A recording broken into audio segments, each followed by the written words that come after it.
Coming up, it's that time of the month for Over the Back Fence with Walter Williams and Ashleigh Mac. On the show, we discuss the State Government Councillor Watchdog, the Office of Independent Assessor, the CCC, Council's new Planning Review Panel, doggy-do, Australia Day Awards, and Ipswich First. It's Tuesday, October 26, 2021. And I'm Alan Roebuck. Welcome to Ipswich Today, which acknowledges the traditional custodians of the land on which it is produced and pays respects to elders past, present and emerging. This podcast is supported by Kinetics, people-powered web hosting trusted by Australian businesses since 1999. Ashleigh Mac was born in Ipswich. He still carries the scars from growing up in Ebervale, and he was the first voice on QFM in 1990. Still a media tart. He's a small business owner. Welcome to Over the Back Fence, Ash. Mate, it's great to be here as per usual. And joining him is Walter Williams, who has called Ipswich home for 30 years.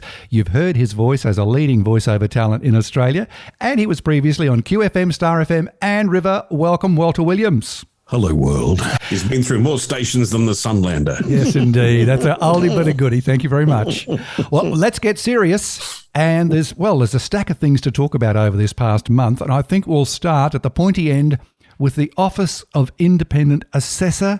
It's not the catchiest name, but it's an agency established by the state government specifically to look at naughty councillors. But are they going too far? Last week, the Barcaldine Mayor was having a whinge because he was under investigation for simply commenting on vaccine rollouts. The former Mayor of Rockhampton, Margaret Strello, she resigned as a matter of principle, and former Premier Campbell Newman even weighed in. He said it should be abolished after only being established in 2018. So, like I said, the Office of Independent Assessor, not the catchiest name. Do you have any thoughts? Are they going too far? Let's start with Ash. Mate, I think what we need is an ICAC to look into the independent. At the rate they're going, can't we find anybody who's honest or something? Like, it's all that's going to happen is a daisy chain. Well, somebody's going to look into somebody's going to look into somebody's going to look into somebody. And where does it stop? You're absolutely. Exactly. I think you're absolutely right, Walter. I've got a lot of sympathy for those who, like in the Logan City Council area, they're all put under the. Well, that was from another review body. That was from the CCC. Yeah, exactly. But all of these review bodies are damaging people's careers permanently, aren't they? I think the most commonly used word is overreach. Before we talk about it anymore, I spoke with Ipswich Mayor Teresa Harding last week, and she was saying that the Office of Independent Assessor still has her support. Look, I do remain supportive of the OIA. We do need a watchdog. That's quite clear. We saw that happen here in Ipswich. When I've had discussions with the Deputy Premier, who has local government in his portfolio, my discussions have been to make sure that it's resourced properly. My experience, and I think experience of other councils, that when complaints go in and there's nothing there, it's usually dealt with very quickly. Within 2 weeks, you get a letter saying, hey, this came along and it's been dismissed. But things that there is some substance to, from what I can see, there are things that are still happening in our council that are 18 months long. So I certainly need to see, I think it should be more timely. No system is perfect, but we do need a system absolutely in local government. Is it a case of they're saying, hey, we don't like what the umpire is saying? That's the only reason that they're having a whinge? I think what's been happening is it's being used as a political weapon, not always genuine and not always complaints of real substance. Now, what the Mayor was saying there, if you read between the lines, there's still some investigations going on in Ipswich. Let's just talk more broadly here that there are some councillors across the state who just want to be a little bit narky. You've got to ask yourself, has the pendulum swung too far in favour of vexatious complainers who've got an axe to grind, or their complaints from failed candidates? Premier Anastasia Palaszczuk was reported last week as saying the OIA would be scrutinised under a parliamentary committee following complaints about the watchdog revealed in the Courier Mail. In Queensland also reports councils will suggest an admin fee of $200 per complaint, refundable if substantiated. The Local Government Association annual conference is on this week in Mackay. I'm sure it will be discussed both in session and out of session. Any more thoughts, Walt? No, mate, look, I just go on what I've said before with any of these particular groups. I can understand what the mayor's saying. She's saying that we need these in place to keep the bastards honest, as we had a famous politician once say in this country. A more familiar corruption watchdog is the CCC, also in the spotlight for possible overreach and alleged bias. There was a very interesting piece on the 7:30 report last week. This is a big question. Is Alan McSporran, as the chairman, is his position untenable? Is he in a no-win situation? Because it doesn't matter what he does, somebody's going to complain about him. If you take on the job, you've got to live with the flack, don't you? Like if he's going to do it without fear or favour, he's probably going to cop a lot of grief. Let's move on to another system of review, and that's Ipswich City Council established a review for controversial development applications, known as the Independent Review Panel, which can only recommend, it can't make decisions. Now, in particular, they've had 2 public hearings. One was for the Wanless development application at Ebenezer and the proposed childcare centre at Karalee. Has there been much more discussion in your neck of the woods, Ash? Well, I don't think there's a real big problem with the Karalee Centre except for parking. That's my field. But the other thing they say is there's plenty of spaces over here in some of the other centres, so do we need it? But go on. Looking at the hearing, which I did watch online, and it's available for replay on Council's YouTube channel, there was a lot of emphasis on competition to the other childcare centres. Is that enough to knock back a DA? Is that in Council's remit, that if it's commercially viable or not commercially viable? No, it should be a market-driven force. If they think they can come in and do a better job, they shouldn't be stopped because there's a few others in town. So that's the nature of capitalism, isn't it? So really it's going to come down to what the neighbours said probably, and does it meet the parking and traffic requirement? So what was the recommendation? Have they come out with one yet? No, it hasn't been handed down yet. We'll hear that possibly within the next 3 to 4 weeks, and it would seem that Council's going to make a decision at the November Council meeting. We'll stick with development applications. We're on a bit of a roll here. Another one that's bubbling along is the motorcycles at Tivoli, the track that had Motorcycling Queensland's had for many decades. It was originally started around 1964. That's been used for motorcycle racing. Actually, it's 1948. 1948. Well, yeah. There you go, even further back. In 2018, it was proposed that it would be divvied up into 199 residential lots, and then motorcycling would be moved to Willowbank. That didn't happen. Do you know why it didn't happen? Because everybody here, because I live in the area, I'm not far from it, everybody said, we're not going to have these little tiny blocks because we're all in these big blocks over here. Right. And they said, we're not going to have these little tiny blocks. No, don't let them. And everybody whinged about it. They tried to get big blocks, but I think it's a koala habitat, and the state government stood on that. Mm. Right. So it sort of backfired a bit on some of those residents up there who've now got the motorcycle track working on them again. I checked on Council's planning website too, and it's still zoned as special uses motorcycle purposes. So that would explain why there was no public consultation for the motorcycles to return. Well, I had to talk to the local member about it, and he actually filled me in. He said they couldn't really do anything because there's no law being broken. No. Nothing's changed. And interesting, there's a group over here called the Chua Concerned Residents, and there's 44 members of the group, or there was last time I looked, and they're really upset. But yesterday we had there was an event on, and it was not as loud as the ride-on lawnmowers around here, and the demolition leaf blowers. Yeah, leaf blowers. The thing now, I'm probably going to cop a bit of flack from the people around here for saying this, but I didn't find it upsetting yesterday. It's only the ones who are very, very close to it. And why has this committee named themselves after a 1960s band, CCR? Oh, I'll tell you, I said most of them are probably that age. I shouldn't say that. It's actually thrown the cat amongst the pigeons for a lot of residents here, especially since Cooper released that small area of around about, 20 blocks up there, the larger blocks on the corner of Cole Road and Brodsig Road. Right. And there's a lot of people who've moved in there who are probably not happy, but then again, they could have checked on done their due diligence and made sure it wasn't there when they first started. As you said, it's been there for decades, just hadn't been active the last, 3 years. But it's now active once again. We're going to move on to a subject that's near and dear to your heart, Walter. And I'm talking about doggy-do and thoughtless dog owners who don't pick up after their dogs who leave a deposit. In particular, your backyard, the Riverheart Parklands. What's going on? Yeah, look, I hate it. It's terrible behaviour because, you know, we often think about picking up after our pets. It's an act of decency, isn't it?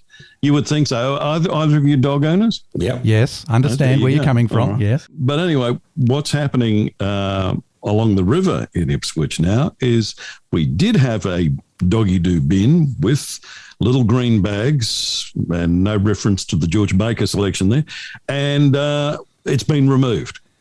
It's been, there's been a few complaints, I would imagine, to council about the bin overflowing with contaminants from people putting takeaways and things like that in there, which aren't meant to go in. It's just meant to be a doggy-do bin.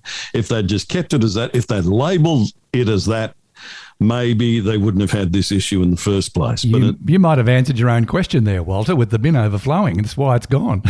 Which is, well, yeah, but there's another bin 100 feet away, but you can't expect people to move 30 feet to put take away rubbish in a bin, can you? No. You can't expect too When much. you walk around the other streets, you're supposed to, put it in the little green bag and take it with you. Your dog must think you're weird. Yes. Your dog must think, my human is really weird because I just defecated and it's picked it up and carrying it around in a bag. Like, Why are you doing that? why are you doing that? Yes. But there's a reason we do that. And there are a lot of, dog poop is a pollutant, basically. And there's a lot of transmittable diseases in there, roundworms, whipworms, hookworms for starters, your salmonella, E. coli, giardia, you name it. Yep. It's all in dog poop. And if we don't clean up the mess, it's something that will get worse. And without a bin there at all, I've already seen it breaking down. I went for another walk this morning and there's doggy-do everywhere because there's A, no bags, and B, no bin to put it in. I think I reckon it causes the problem. What's You know that? what I reckon we put in walking tracks. And everybody goes on the walking track with their dog. I think, Ash, we need to nominate Walter to contact council before next month and have the official answer and do his darndest to have that bin returned. Anything to avoid parvovirus, yes. Let's move on to some very sad news for sporting fans. And the Jets have been grounded in the NRL bid battle. Walt, you're our official Jets sporting correspondent. What happened? It all fell apart, didn't it, basically? Look, as far as I see it, and the research I've looked into this, Brisbane Jets, their bid chief is Nick Livermore. And he's pretty disappointed, to put it mildly, because the Jets, they only had, as I understand it, one discussion with the NRL in all of that time leading up to this, and it was just one 1 hour discussion, which I feel that Redcliffe was the favourite son the whole time because they sit on a bunch of assets, $70 million in assets. They got, cash reserves around 20 mil. So they're one of the richest NRL teams already, and they haven't even joined the NRL. Yeah, so what you're saying is because they've got the big bucks, that gave them the edge. Money talks, as Ashleigh knows, and the other stuff walks. So we find ourselves with the Jets. They had a blueprint of growth. That was their thing. So there was going to be a heck of a lot of growth in this Western corridor. And we're seeing that already. Sweeping through Springfield, etc. And we have to do something to beat the AFL, get ahead of the AFL, who are already well and truly on top of that game. They are indeed. You know me, I always tend to look at the right side of things. Is the fact that Redcliffe getting this going to be good for Ipswich in another way? Because the reason Redcliffe have a $70 million asset base is because it was a bit of a football capital or football mecca. Now they're going to be taken up with other things, a different part of football. Are we able to pick up, where they left off? In the QRL. Games? Probably QRL, on a QRL level, yes. Yeah. It could be benefits from that, Ash, that's for sure. But I think we've got to learn some lessons from this game itself too. Remember, a guy called Nathan Tinkler had very deep pockets for the Newcastle Knights, but that didn't end well. So maybe instead of worrying about how much reserve they've got. Let's invest in the game and grow the game as it would have happened if the Jets bid had won. Well, let's hope the 18th team, that we're the front runner for the 18th team, whenever that might be. Oh, by the way, remember last time we talked? Over the back fence, we said that Wayne Bennett would be named Dolphins coach. Somebody said that. Yes. Yeah. Somebody did say that. Very good. Congratulations, Walt. Good tip. Thank you. He likes Queensland, doesn't he? He does indeed. He does. I want to talk about some really good news, and that's the Ipswich City Council Australia Day Awards. Nominations are open, and the reason I want to give this a plug on the show is because in past years, and you might find this surprising, Council has actually struggled to attract nominations across some of the categories. So if you think you're up against hundreds of people nominating for certain categories in the Australia Day Awards, you might only be up against one or two or even none. So let's get the word out there. I mean, I could get an Australia Day Award for being the best lawn mowing guy on Lansdowne Way. Absolutely. Yeah. But you don't nominate yourself. Ask someone to nominate for you, Ash. Walter, nominate me for best lawn mower on Lansdowne Way. We'll just keep nominating each other for everything. And I'll put the handy link to the nomination form and everything. All that detail will be in the show notes. So, yes, the Ipswich Australia Day Awards. Don't hesitate. If you think someone's deserving, get online, nominate now. And that comes hot on the heels of the Ipswich Chamber of Commerce Awards, which were held just the other day. Wasn't it great to see Ashleigh Jones get a gong? Yes, was. Dr. Ashleigh Jones, President. I Congratulations. don't know whether to call him Doctor or Presidente. Doctor will be fine. He'll be fine with that. No, congratulations to Ashleigh Jones from USQ. Well deserved that award, the President's Award.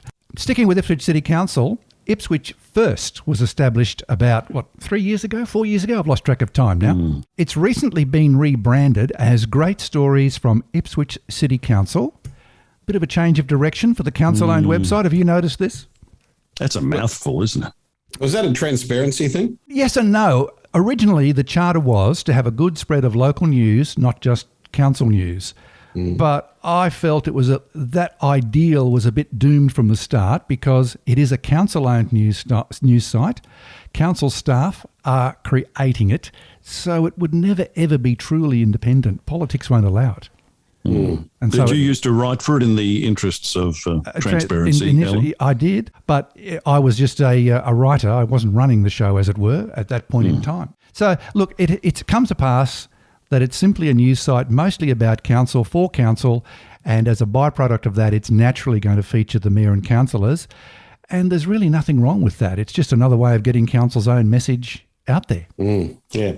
Because People complain they don't know what's going on, then they say, well, hang on, we put it on Ipswich thing for you. That's right. But Ipswich also now has a plethora of local independent media. Leaves town, there's a whole heap. Yeah, the Guardian and Tribune just recently split into two editions. The Ipswich Tribune. You've got Ipswich News Today and local Ipswich News. The QT still exists online. There's River 949 and West Bremer Radio online. So there's many choices out there for independent sources of information. It's interesting when you go to the QT online, it doesn't say the QT, it says the Courier Mail. Yeah, you can actually highlight now an Ipswich section. But they've done that everywhere, unfortunately, and that's just the lay of the land. But they said farewell to Lemsey the other day, so we wish David Lems all the best after 37 years of recording sport. What sort of writing sport for the QT? That is a record that would be hard to beat, I think. Yeah, in the world of journalism, print journalism. Yeah. Yes. Congratulations that's to David good. Lems on whatever is next for him. Exactly. But it's wonderful for Ipswich that we've got that many sources we can go to now. On that note of Ipswich media diversity, thank you, Walter Williams and Ashleigh Mac. And I think if I'm correct, the next one will be the Christmas edition. It will be, and you can dress up as Santa if you wish. Consider it done. Thanks, Alan. Thanks, Ash. And a reminder to look for handy links in the show notes. Ipswich Today is supported by Kinetics, people-powered web hosting trusted by Australian businesses since 1999. This podcast is also listener-supported. Please make a once-only gift or regular donation to help keep it online. Just go to ipswichtoday.com.au and click the donate button on the homepage to make a payment through PayPal. Follow and stream this podcast from your favourite app, including iHeartRadio and Amazon Music Podcasts. or play Ipswich Today from smart speakers. Music is supplied by Purple Planet Music. This is Alan Roebuck. Thank you for listening.